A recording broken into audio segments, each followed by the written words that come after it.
Pignat's corner, beyond Bent. Janssen! And Blackburn Rovers are 18 minutes away from a Premiership return. As far as Stewart, just outside the penalty area, flips it central. For David Dunn! David Dunn equalises! It just had to be! Dax corner and it goes. Glance towards goal! And Rovers have taken the lead! And Charlie Mulgrew has scored his 14th of the season.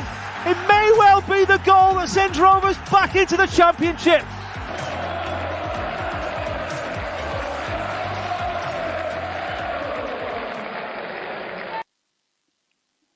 Good evening, Rovers fans. I'm going to start this show very differently today and start with a huge dedication to Luke Kimberley, 92, member of the Rovers Chat team. If you didn't watch On the Other Side last night, Luke was giving it large with the banter, but to be fair to him, backed it up on the pre-match stream today, stuck to his guns.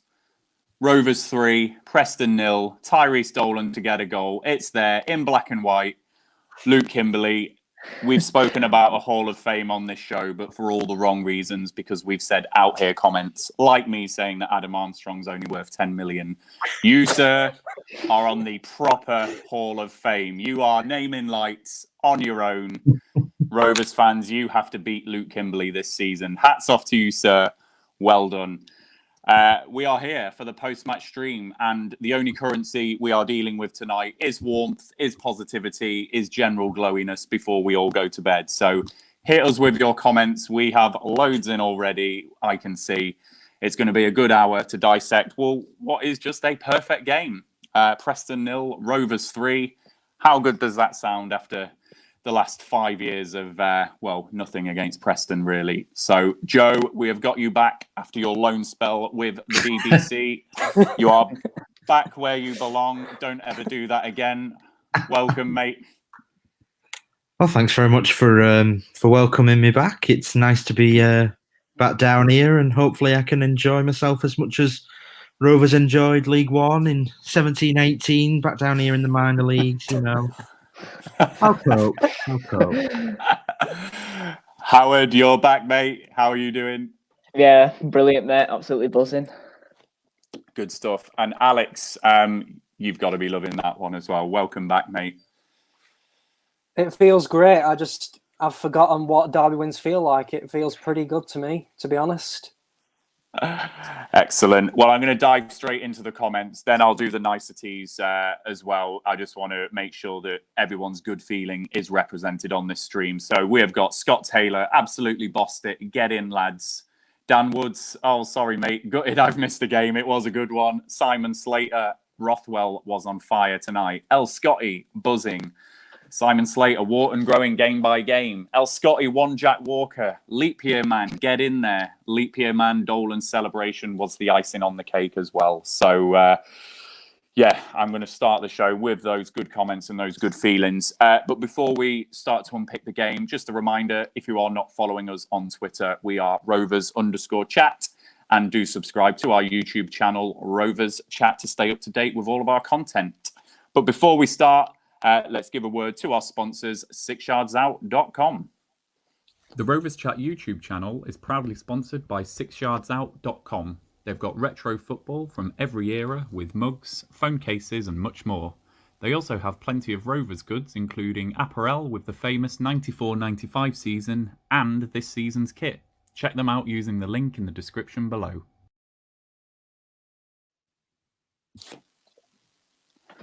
And thank you to 6yardsout.com for their sponsorship of us.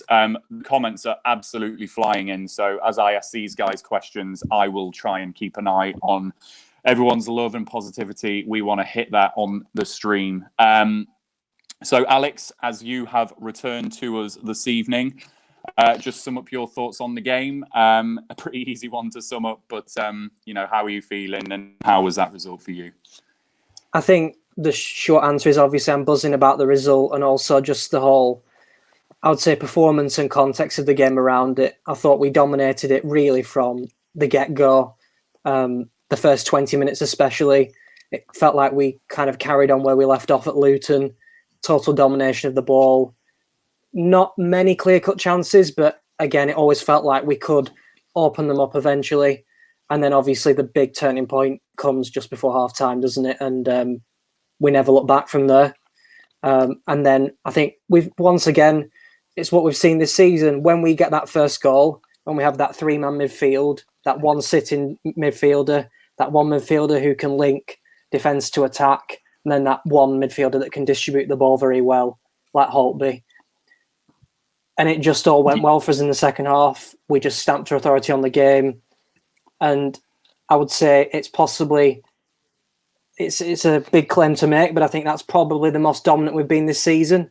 I mean, you can say, well, the Wickham game was 5-0, etc., but 75% possession is just ridiculous. I don't think I've ever seen a Rovers team ever have that amount of possession in a game, ever. So I'd like to see if Joe can pull any stats from the archives. If we've ever had 75% possession, I can't remember a time when we have, but I think overall just a great night. And I think what this does is, I think we were saying after the Luton game that a win tonight would make the Luton point a good point. 4 points from 2 away games is a very good return in the Championship. And I think what this has done is kind of set us up very well now going into the next run of games. 4 points from 2 away games can't be sniffed at. And I'm sure we'll go on to talk about some of the players that we thought were particularly impressive. We absolutely will. And Joe, Alex just referenced it there. The first half, we were fairly dominant, comfortable in possession, but it had a little feel of the Luton game at half-time, potentially going in at 0-0. There was that crazy 30-second spell, wasn't there, where Preston, their best chance actually was right before we broke down the pitch with Gallagher. How important was it for us to get that psychological boost at half-time, get that penalty, and obviously Preston down to 10 men as well? Yeah, well, exactly. I think as much as we had all that possession and won, it is definitely the case that first goal often comes for us when the other team steps forward the most. So, yeah, I think an amazing move, a little bit reminiscent of the Peterborough away game in 2017-18, where we just kind of went from the bottom corner near our own corner flag to putting the ball in the net. Obviously, it was a penalty instead, but pretty impressive. And yeah, everyone's played well tonight, so really happy. Definitely, and we'll unpick some of the detail of the game in due course. Howard, just sum up your feelings and your reaction to that game. Well, mate, I still can't believe it. It was the perfect game, weren't it? I mean, everything that could have gone right went right. I mean, I still can't believe that Dolan actually scored. It's just so perfect, and it was written in the stars, and I'm absolutely buzzing for him. He's had a tough month, and then I'm sure he'd have loved nothing more to get the goal against his former employers. And I mean, not one player put a foot wrong today. Even the substitutes, Tom Tribal was brilliant. But I know it might not get a mention, but when John Buckley came on, I thought he was absolutely superb. Shoot it down in, calm the game down. There were so many brilliant performances today, and it's so good to see. It fills you with hope and optimism. I just pray that over the next 2 games, which are big games, that we can continue this.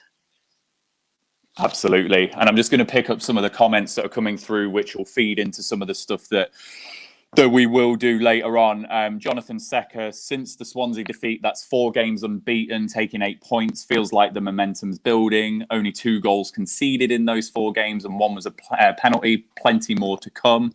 Kirsch 63, a tantalising glimpse of what could be. Holtby the driving force and so much to be excited about. Ovez 2006 managed the game well tonight. Sean Fox, worst part of the match was trying to pick a man of the match. Absolutely. We'll go into some detail on some of the players and who played well as well. Kieran Kiffin, loving that Tuesday night feeling. Yeah, we are as well, Kieran. I'm sure we're not going to be sleeping tonight after that one. Dennis Greenwood just shows you how big of a difference Holtby makes. And I saw another one from Andy just further down. Andy Watson, Rovers, the last team in the division you want to go down to 10 against. Too good at keeping it, too good at drawing them out as well. We saw that with goal 3. So yeah, lots of good comments there, which we will come back onto. So, Alex, I'm going to start with you.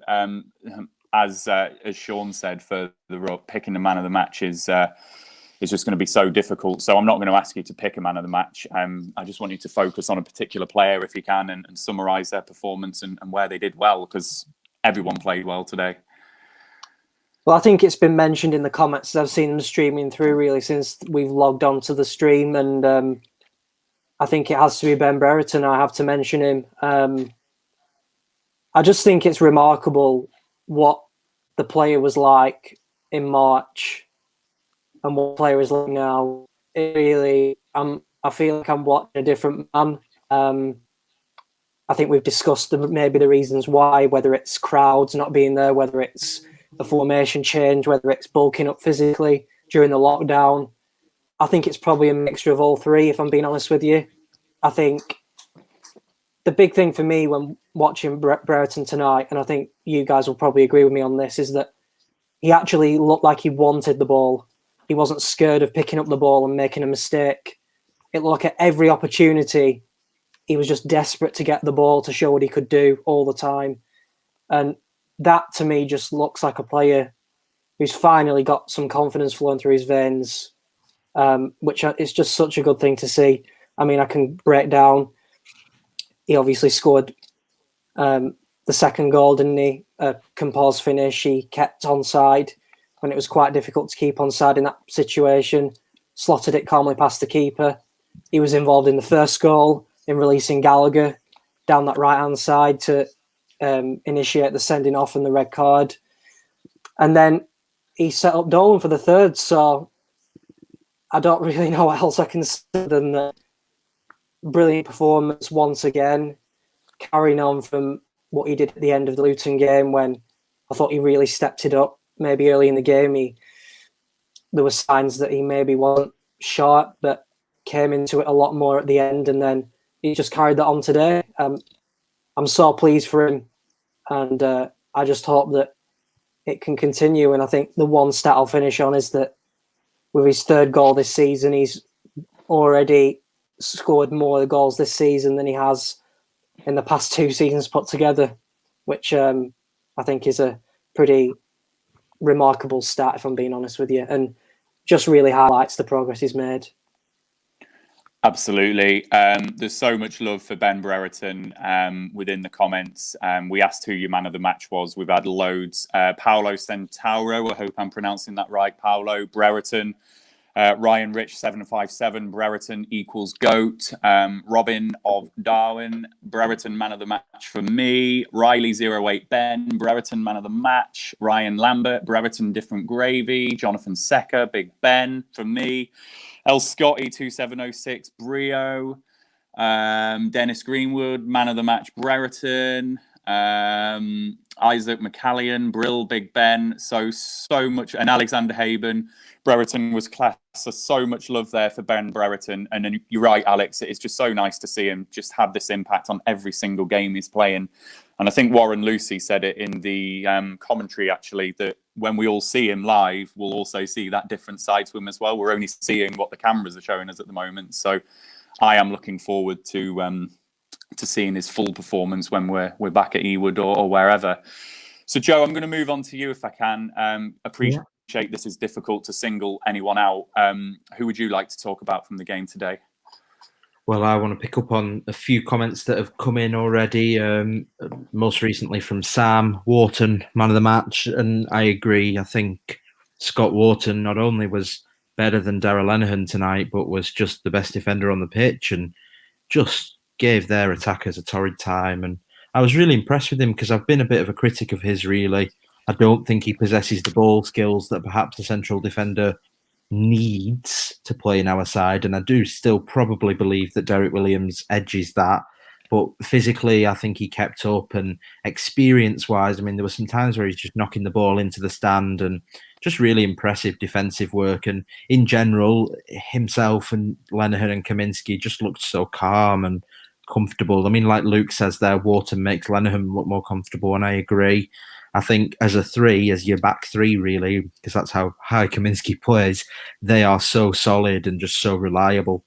And it gave Douglas and Nyambe the freedom to just go where they wanted to go and not have to stress, because you just knew that they would cope with those long balls. And obviously Douglas is somebody that we'll probably come on to who had a good game. But yeah, stand and stare saying Kaminsky was bored. I mean, I think Warren Lucy and Neil Yardley referenced that on the iFollow as well. You know, he just comes so far and just deals with everything. There wasn't a single point tonight where you thought we were going to concede a goal. And forget about the goals we scored for a bit. You know, that was an incredible defensive display. I mean, that red card forced them to go direct and long. And you saw just last season, you know, a year ago, the way that them going long affected us. And tonight, you know, they didn't have a sniff, did they? Not just the possession, but every second ball went our way. And it was just really impressive to me, the defensive display. Yeah, and I've just been fed a stat for you, Joe, from our eye in the sky, Dan, about Wharton, how many clearances he made for Rovers tonight. Sorry, I've just messed up my thing here. Four clearances for Rovers, which is more than anyone else in the side. So really good there from Wharton. And Joe, just another question, if I can. You know, we've got such a new dynamic in the defence now, haven't we? Where we've had those injuries and we've struggled to put together a back four. All of a sudden, Wharton's come in, and despite Williams and Ayala coming back from injury, well, it's his place to lose now, isn't it? And all of a sudden, after struggling to get that defence out, we look like we've got a bit of depth there in defence, rather strangely. Yeah, 100%. I think we've got to factor in the red card.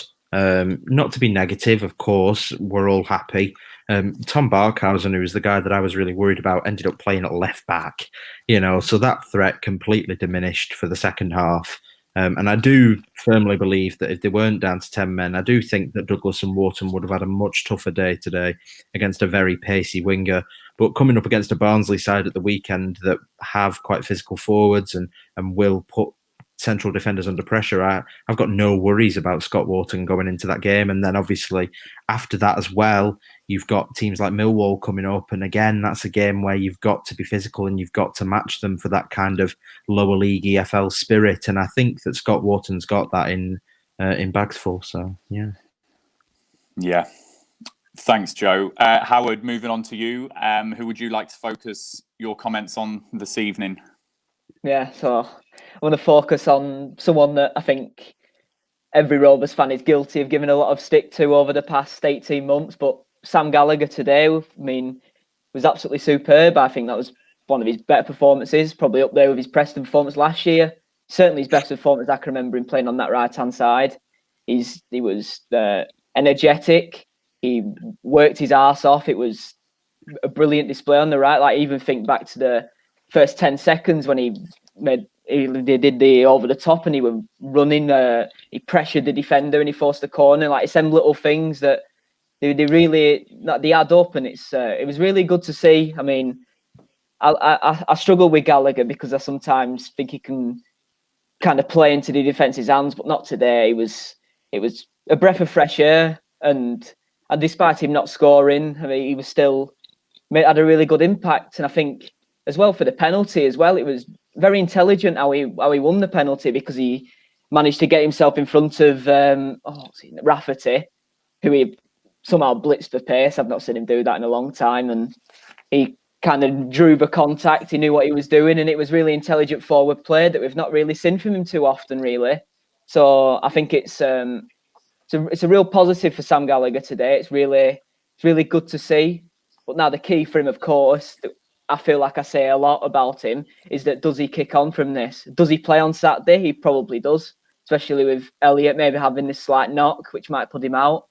So he needs to take this chance, because with how the front three was beforehand, he didn't really look like he was going to get a sniff, did he? But suddenly it's fallen on his lap, a bit similar to Wharton, and now he's got to take it with both hands and make sure he can claim it as his own. And if he carries on like he did today, there's no reason why he couldn't. Absolutely. And Leap Year Man has made a comment down. Sorry, it's quite far up, so you might not get to this one. So happy that Gallagher's selection proved me wrong tonight. I had my doubts, but humble pie tastes good. Look, Sam Gallagher is a player that divides the fan base. He's had that airtime plenty of times, not just on this live stream, but on forums and on Twitter and things like that. What I've loved about Gallagher in the last 2 games, he's reacted. You know, he's come off the bench against Luton and he's scored, and he's played really well today and contributed to that first goal, and just a real good all-round performance. And the other person that I'll put in that category, Dolan's come off the bench and scored today. We've got players coming off the bench and they're making a difference. They're taking their chances. They're giving Mowbray a problem. And that is just so good for the squad. And we're not even talking about Bradley Dack or Lewis Travis or Bradley Johnson, you know, people that have been sat in the stands today. What a thing to have going in our squad at the moment. They're all pushing each other on, and it's just fantastic. The player I'd like to talk about is Barry Douglas. Only his 4th game for Rovers. And I think, Dan, you've got a stat that you're going to pop up onto the screen that just how important he's already become for Rovers. So we've got Connor Roberts and Joe Jacobson are the only championship fullbacks to have created more chances than Barry Douglas since his debut. And he's played just 4 games. Constant threat down that left-hand side. Linked up well with Brereton, just really calm and assured, showing all of his experience. I just think...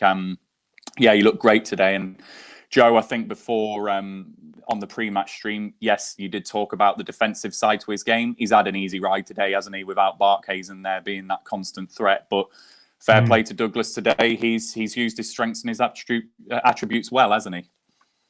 Yeah, I mean, Douglas going forward, that second half was made for him because he had all that freedom and all that time to just do whatever he wanted, really, because he didn't need to worry too much about dropping back. And I thought one of the best bits about Davenport coming on is that because of his experience as a left back, as a youth player, Davenport slots into that left central channel really well as a holding midfielder. So Douglas could really roam forward, knowing that if they cleared the ball, there was enough coverers in behind.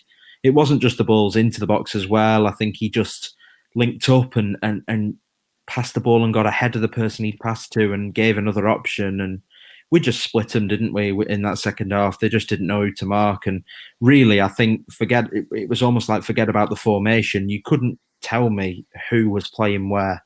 Nobody had a real position apart from the back 2 with the goalkeeper and Downing in the middle towards the end of that game. And in general, that's really impressive. And I think Douglas adds to that. They both provide width. I think there was a couple of crosses from one side that went a bit too long, and Douglas was always there sweeping up right on that far touchline, and the same with Nyambe on the other. So we saw the benefit of going 1-0 up and using that system. Obviously, the issue is when we're not 1-0 up, how do we make that system work without getting caught on the counter, I guess, going forward? And that's a big question going into Saturday. Definitely. I can see lots of comments offering different points about other games and different things. We will come back to those comments just to guide the discussion, so do stay tuned. We're just going to stay focused on the players a little bit more. Alex, I'm going to do this slightly differently. This is usually the part of the show where we talk about who didn't play well, but there's no one who didn't play well. So we're going to carry on talking about players who did, and I'm going to dip into the comments and give you the choice of who you want to talk about. We've got Alexander Haben, Rothwell produced, Scott Taylor, Holtby class, Alexander Haben, Holtby quality, Andy Watson thought Davenport deserved a little mention, snapped into tackles really quickly and dictated play well, easier against 10 of course. Alexander Haben, Davenport looked good, yes. Any others that we have here? No. So Rothwell, Holtby, or Davenport for you, Alex, if you just want to talk about one of those. Wow. I think the one thing I would mention before I decide on my player is that don't be offended, anyone in the comments, that we're not, maybe don't mention a player, because I think every player probably deserves a mention tonight. I thought everyone was that good. So, you know, it's not a slouch on any player if we don't single them out as such. So I'll probably talk about, I would say, Lewis Holtby. I think what Lewis Holtby provides not only is just the pure quality of the passing. I think I looked at the stats after the game. We had an 88% pass completion rate, which although, Preston has sat in their own box practically for most of the game, and we're passing it side to side and trying to create chances and probe. But I still think that's a really high figure for a championship game in particular. And I think Holtby is integral to that part of the game. He's integral really for when we win the ball back and recycle possession to then distribute the ball out to the full-backs who bomb on and then supply the forwards. So I just think Holtby is like the linchpin of the whole team. And I think when you have the three-man midfield that we talked about so much on previous live streams, where you have Holtby and then like a Johnson or a Tribal and then a Rothwell, I think we all know that that formula just seems to work and makes this formation slot together very nicely. I think there's no other word for that. There's no other word that you can really describe. It just all slots together very nicely. Tactically, it looks spot on. It provides balance to the defence, that you keep enough protection of the defence, but it just provides that connection to the front three, which can become quite isolated. So yeah, Holtby, not only as he's just pure quality at this level that he's started to show, but I think his character as well. I think he's a massive player in the dressing room. I think the humour he provides, I mean, I don't even go into the incident, the Preston lad earlier this week that I'm sure many people watching this are aware of, but he kind of covered his own, what I would call nether regions. I just found that a typical Holtby quip that kind of just summed his character up completely and just had everyone else in stitches. But I think that's the sort of person he is. That's the sort of player he is. And I think when you have a player that can joke around like that, but also produce the goods on the pitch, produce that quality on a consistent basis, I just think that's what we're looking for. And when we were talking on Saturday about, Bradley Johnson is out, I think the fact that in the back of our minds that we thought Holtby may be coming back, I think it kind of calmed us all down a bit, because I think we all know just the quality that he's been bringing now on a consistent basis. And yeah, I have really nothing bad to say about him whatsoever. Absolutely. I'm going to give you 3 notice of a cracking question that we've had from Isaac McCallion. I would normally play Johnson over Tribal. Would love to hear the panel's ideal midfield 3. Where does that come into that? So we'll come back to that question, Isaac. The other thing we're going to ask our viewers as well, Joe, is it your mate or is it Dan's mate who has to get a tattoo of Tyrese Dolan following today's result? Now, won't he? But he said the other day that he would get a tattoo. Well, he actually said, I reckon Tyrese Dolan's going to score. I'll do anything that the group chat says if he does. And I said, well, what about a tattoo? And we all agreed on it. And I did think he'd chicken out, but he isn't going to. So we've got to decide where this Tyrese Dolan tattoo is going. So if everybody who's watching can get in the comments, where should Levi get his Tyrese Dolan tattoo? This is his first ever tattoo with the permission of his dad. He needs his father. Yeah. Where's this tattoo going to go? Please let us know. We need suggestions for where he should get it. Is it actually a tattoo of Tyrese Dolan's face, or is it just a Rovers related tattoo? 39 or something like that, maybe. Alexander. It was only inevitable that comment would come to it. That I have not stooped to the lowest of all of us tonight. That's fantastic. So yeah, hit us with those comments. We'll see those trickle through. Joe, I'm not going to ask you about a player. I'm going to ask you about possession, because I know you've obviously looked a lot into stats and things this season. And again, we've got another slide to show possession from tonight's game, also in comparison to 2 of our other victories against Coventry and Wickham. Yeah. 75% possession tonight. It was 69 and 66 against Coventry and Wickham. You've spoken before, haven't you, about we do well when it's extremes of possession rather than in that kind of 50 to 58%, isn't it? Yeah, I mean, well, people disagree, but the stats don't lie. When we have very low amounts and very high amounts of possession, we win 90% of the time.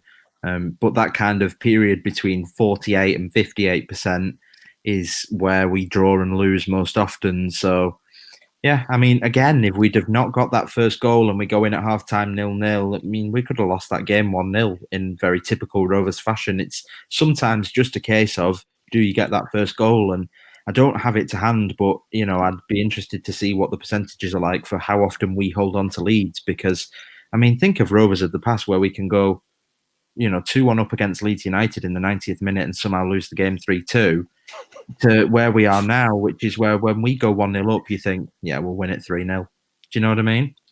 So that's where we are now, and that's really impressive. And I think that, again, is a testament to our defensive abilities.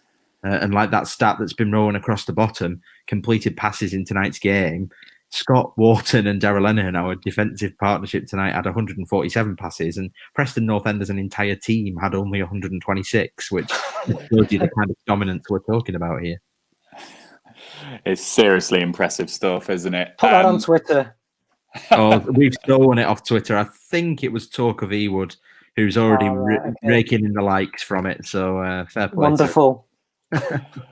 Brilliant. Howard, I'm going to come to you for your midfield three in a moment, but I just want to pick up some of the comments in response to Lewis Holtby. So Fraser Kirky, Holtby, Rolls Royce of a player. Sean Fox, Holtby is such a smart, classy player at this level, and Andy Watson agreeing with Sean on that one. Ryan Lambert, and this might be in your team, Howard. It'll be interesting to see how Holtby's role is influenced by the return of Dak. And then Sean Fox, I think it gets overlooked a bit because his time in the Prem was disappointing, but he was so good in that Schalke side and could have had more Germany caps, but for a lot of quality in front of him. And yeah, there wasn't there? There are also quite a few votes on this tattoo and where it should be. There's a few for bum. We've got left instep, calf, face. Yeah. Just so everyone's aware, it's not me that's getting this tattoo.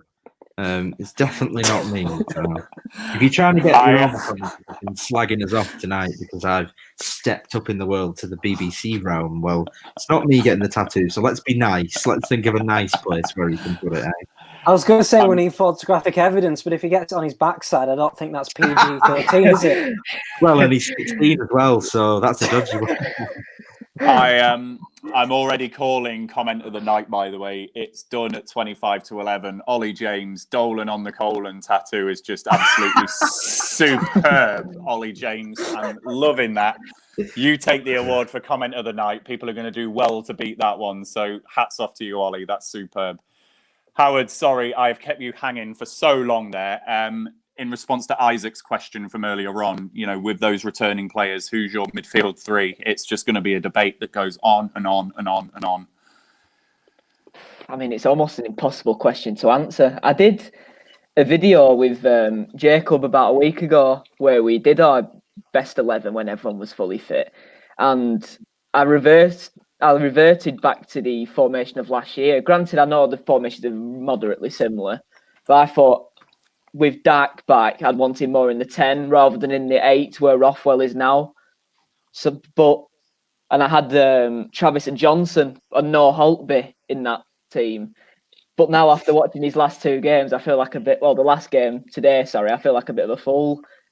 Because you were like, but he two guy today, weren't you? But I think I would probably edge Holtby, Travis and Dak. I think it's very attacking. But, I mean, the link up with Holtby and Dak at stages last season was brilliant, weren't it? I mean, we didn't really see it enough. But I think that's certainly the best. Whether it's the best for us to win games, I don't know. It's a weird one, isn't it? Because you're putting Dak in a position that he's never particularly played in his career, and you're coming back from a year-long injury. You don't really know where he's going to be with that, do you? But it's incredibly harsh on Bradley Johnson, the fact that he might not even get in that. I mean, there's so many options, even John Buckley, he's worth a shout, in my opinion. But I think, it's almost an impossible question to answer. I mean, some of the depth in that position is brilliant, isn't it? And I think that's only the 5 substitution being implemented only helps that, doesn't it? It means more of them can get a game time like people like Davenport today.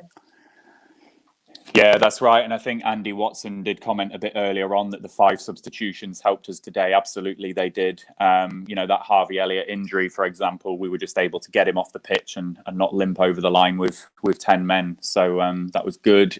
Just picking up on a few comments just about the midfield three.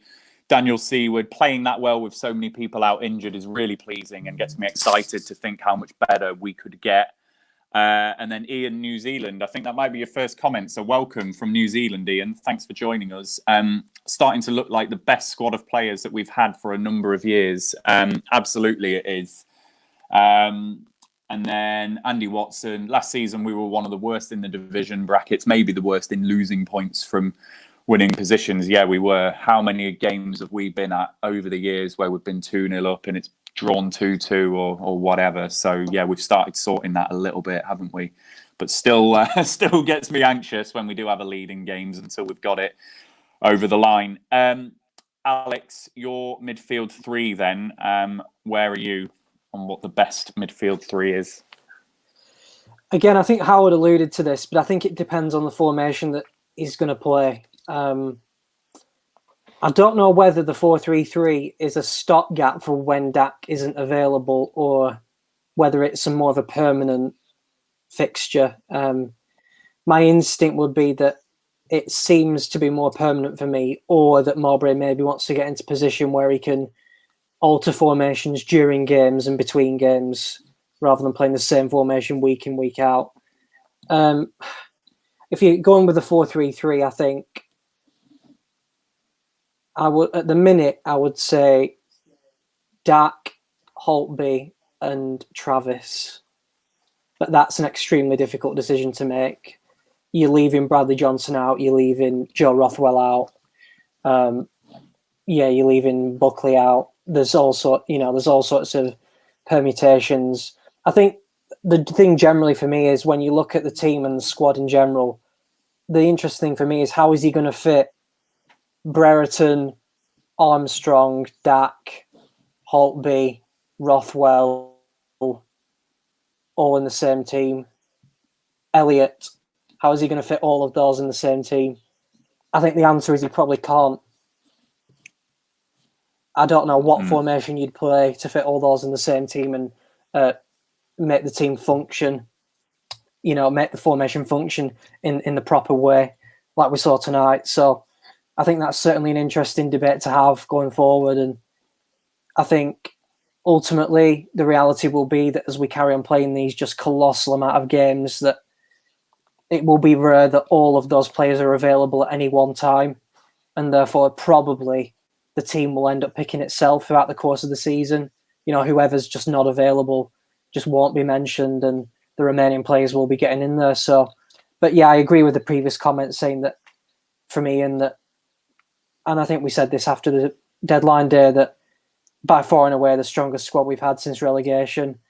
But I think so far this season we're yet to show that in terms of positions and results. But I think as players come back from injury, hopefully we start to show that on a more consistent basis. I think we'd all welcome that. Yeah.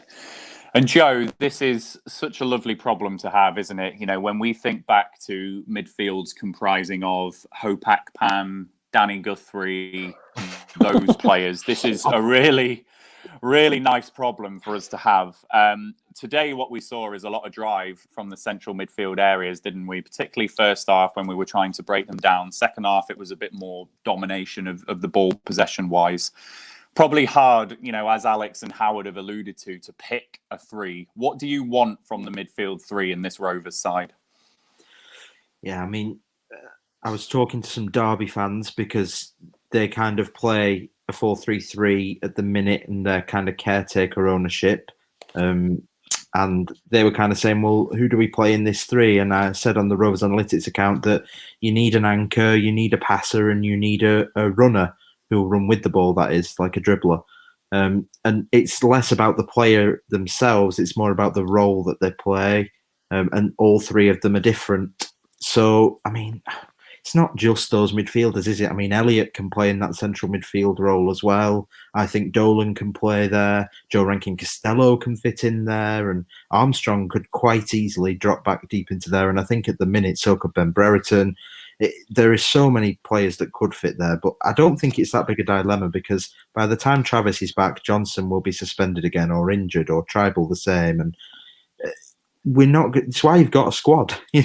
We're not going to be able to play the same team every single week, and I don't think they expect to.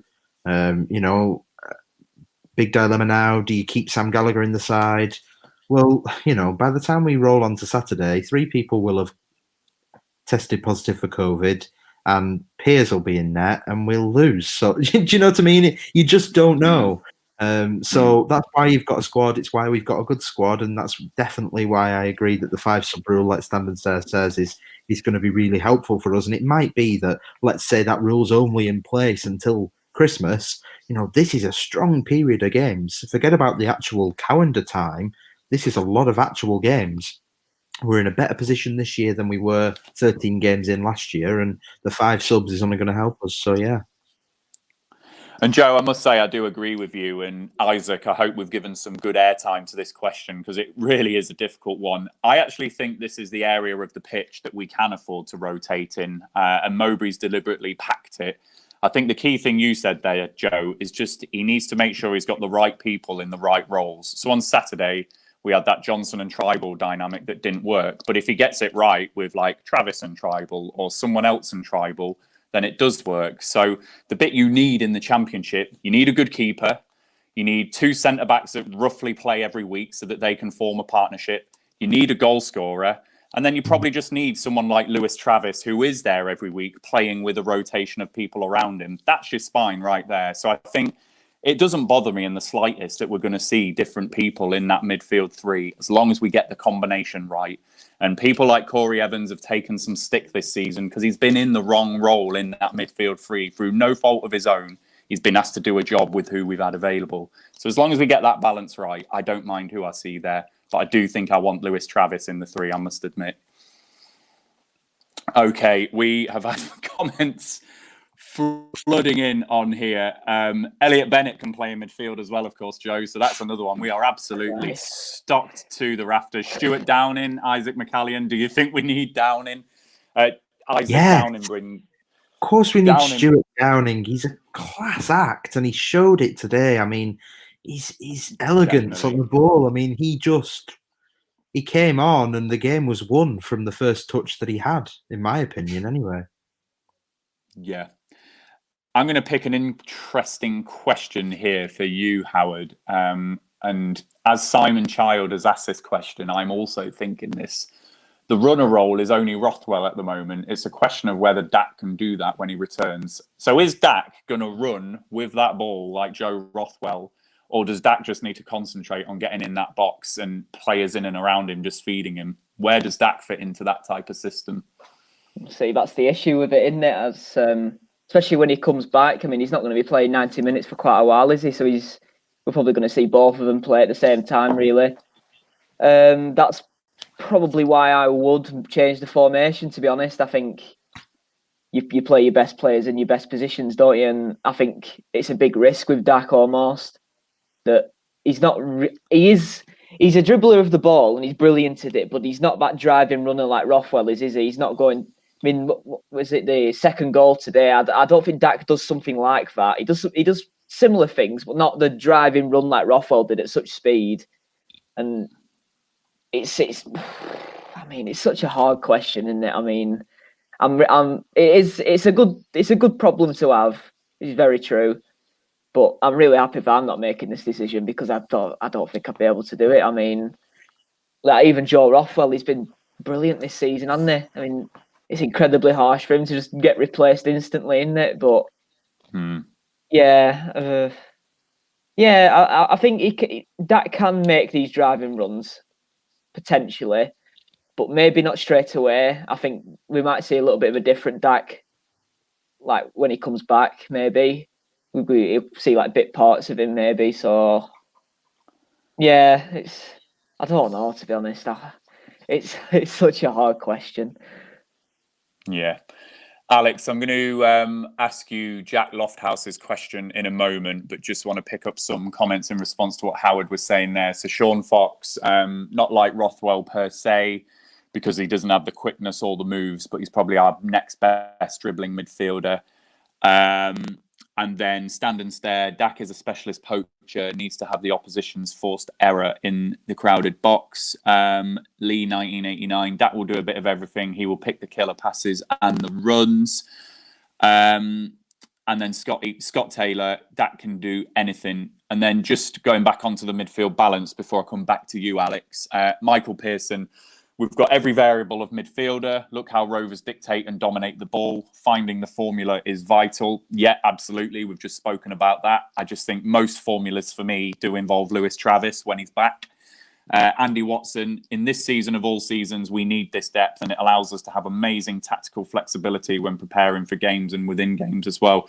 Definitely, this is where the strength and depth will tell. And I spoke last night on the other side about Preston's squad. It does feel like a tight-knit squad, and have they been able to make some changes today to affect the things like we could have done? You know, yes, there were 10 men for Preston, but it just didn't feel like they had that same thing in their locker. So I am expecting that to come to the fore for us. So, Alex, I promised you Jack Lofthouse's question just about Bradley Dack coming in from the right in a Jack Grealish type of role. Could you see a role there for Bradley Dack? I think the one thing that hasn't been mentioned about Bradley Dack, and I think it's probably just, and I think I'm probably guilty of this, I think some of us have forgotten just how good he is and how good he was, and just how key of a player he was for us. I think Dack always dropped deep when the game wasn't going particularly well for Rovers. I mean, I can just think of several occasions when Rovers got in a frustrating aspect of the game. Dack would always drop deeper to try and pick up the ball and then run with it. So I don't think that Dack playing in a deeper role would necessarily be completely alien to him, and a role that he couldn't perform, very well in this team. It occurs to me, just straight off the bat in the back of my mind, I can think of a particular game in League One when he just danced around about 6 or 7 players and put the defender on his backside, and then almost scored possibly the best goal I've ever seen at Ewood. It was that good. So I certainly think he has the ability to do that 100%. If you're asking me, is he as good as Jack Grealish? I'd say probably not. I don't think he's going to go to Man United for 80 million quid next summer, but I think certainly he has those attributes, definitely.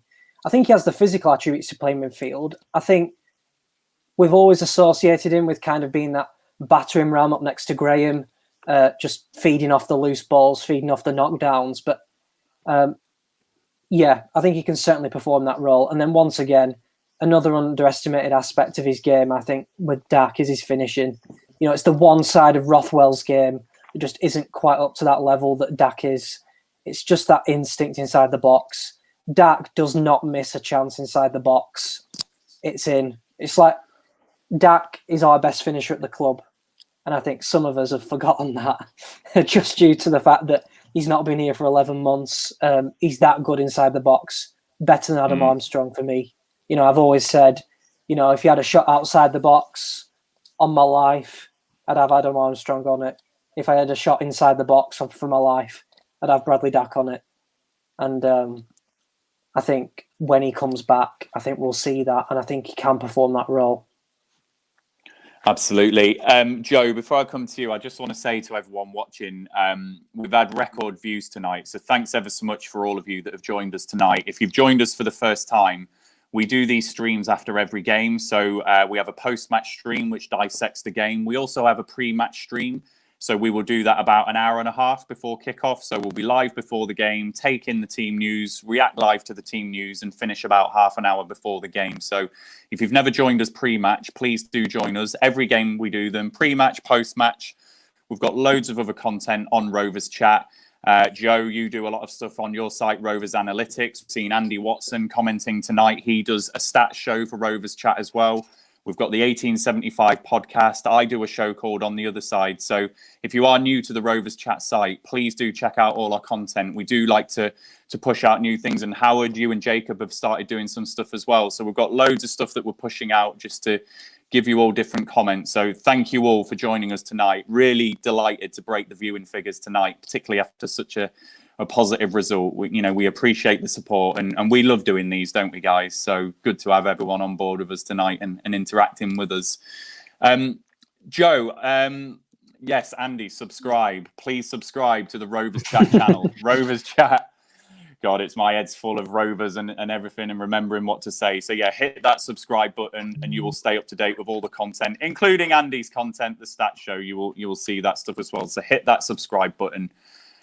Joe, in the final 5 minutes or so, is there anything about tonight's game or any other talking point or anything you feel we haven't covered that you want to give some airtime to? Ooh, good question. Great question. I think we have gone through kind of all the players, really. I found it interesting, obviously, yesterday, if anybody didn't catch it, the under-23s played at Brighton. And Harry Chapman played and didn't really shine, to be honest. And he came off at like half-time or pretty early on in the game, in the second half at least, and was on the bench tonight. And I kind of thought, oh, right, so they think they need him. And with 5 subs, and he couldn't get on the pitch. There are so many players ahead of him now. And there was a question earlier about what kind of business needs to be done in the transfer window. I don't think there's anything incoming we need to worry about. I think there's 2 players for me that we probably would consider moving outwards, and that's probably Evans and Chapman for me. And that's probably a talking point to cover that we'll probably look at as we get a little bit closer to January and start to focus on that window. Absolutely. And Howard, anything from the game tonight that you feel we've not covered, or anyone you want to give a mention to? No, I feel like we have pretty much covered everything, haven't we? I think the big thing for me, though, is the games coming up. I was always confident against Barnsley. I think that's the type of team that we should be putting away. I mean, I know Barnsley aren't doing too badly at the moment. I know they lost today, but I mean, they played Brentford, didn't they? Most teams lose to Brentford, but yeah, we need to start kicking on now. If we go into the next few games and we start dropping points again, we kind of go back to square one, don't we? And we look just like we did last season, where we won games away at Bristol City and things like that, and then just never did anything after it. So to see the big difference from last season and the fact that we have improved, I think we have to go into the Barnsley and Millwall games and at least get points in both. Whether that's 4 or 6, it doesn't matter. Just we can't be putting in performances like we did against Nottingham Forest and Cardiff straight after good results like we have now, because we just end up being in the exact same position that we were last year, and it just wouldn't be very good, would it? Basically. No, and I'm chuckling because I'm seeing things in the comments box. I didn't think comment of the night would be topped, but apparently I'm seeing that Ben Brereton's mother is Chilean. So can someone actually confirm that that's the case, and I'm not just cracking up? So Joe's nodding his head, so I presume it's right.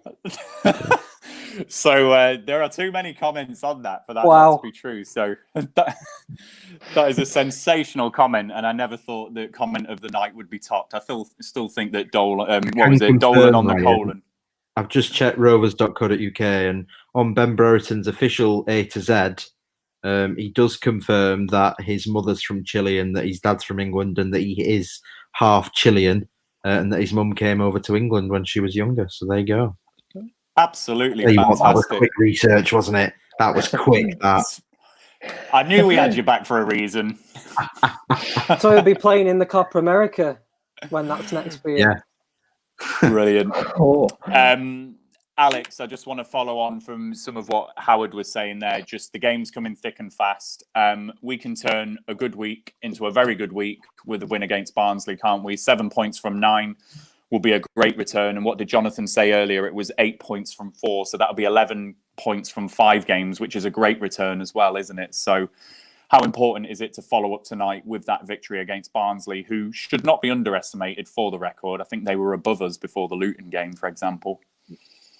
I think I mentioned in there after the Luton game that to make that point a good point would be to win the next 2 games. And I think it's very rare, as Joe said before, that you win 3 games in 1 week in this league. I mean, the games are just so intense, so relentless, that it's just such a high physical demand and physical output to win 3 games in a row, Saturday, Tuesday, Saturday. I think what could work in our favour is I thought not only did we rotate very well tonight, I thought the manager used his subs very well in terms of keeping the key players as fresh as he could and preserving their legs.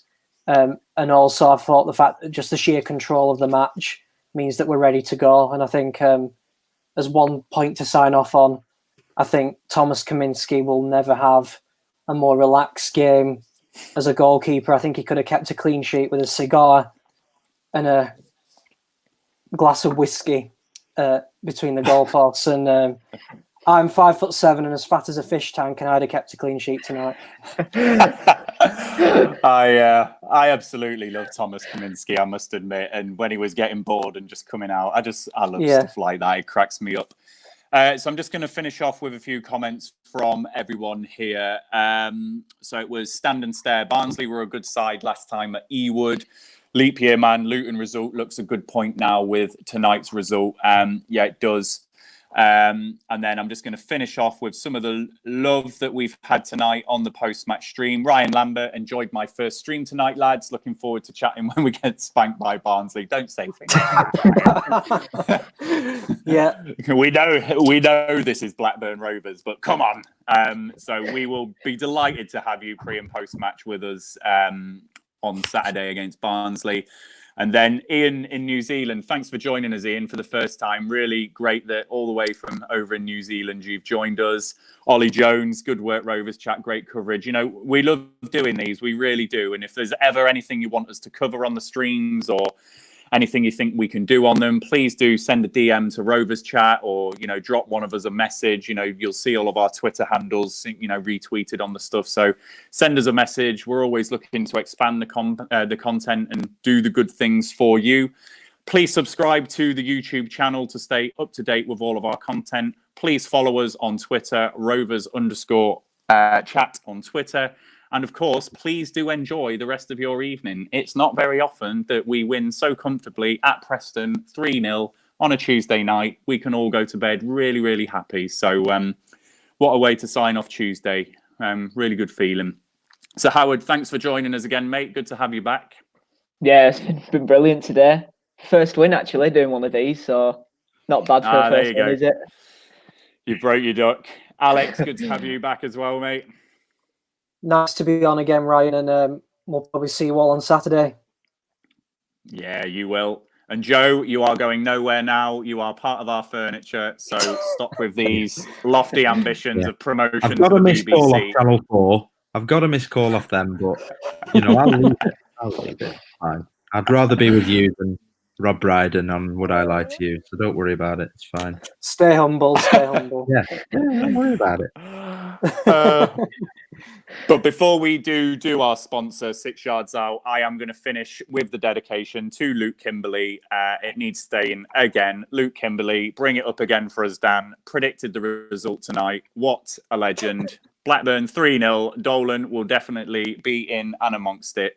Luke Kimberley, you are a hero. You are in folklore. Well done, mate. Well done, Rovers. Have a good evening, everyone. And please check out 6yardsout.com. The Rovers Chat YouTube channel is proudly sponsored by 6yardsout.com. They've got retro football from every era with mugs, phone cases and much more. They also have plenty of Rovers goods, including apparel with the famous 94-95 season and this season's kit. Check them out using the link in the description below.